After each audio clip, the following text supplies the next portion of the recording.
So what's up guys, so ngayon naglagay nga pala ako ng interrupter relay.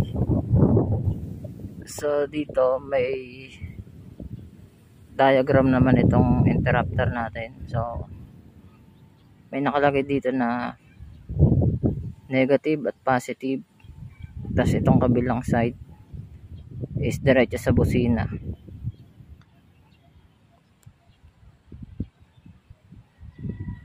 So meron na kasi itong relay itong motor ko, so plug and play na lang ginawa ko.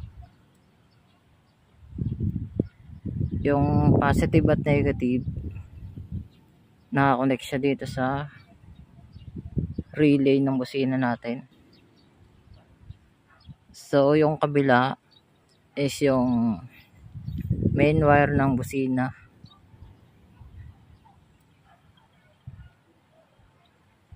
So yan, dyan ko lang siya linagay. So try natin.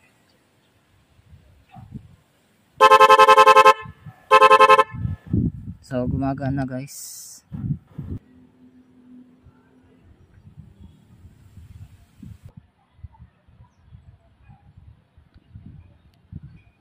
So ayun guys, pagka naman baligtad yung kabit nyo ng interrupter relay natin, so ganito lang, yung stock na tunog pa rin yung maririnig nyo. Try natin guys. So hindi siya nagpuputol-putol. So ang gawin nyo is baligtarin nyo lang dito yung sa stock wire ng busina, tsaka yung wire ng interrupter.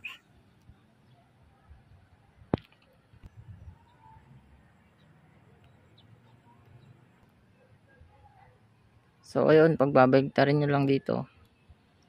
So ayan, ang hirap, wala tayong taga video. Oh wait lang, kakabit ko lang. So ayun guys, napagbaligtad ko na ulit siya. So try na ulit natin.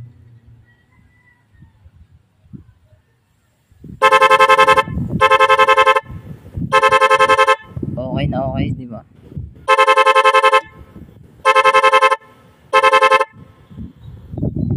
So ganun lang guys. Thank you. 2,000 years later.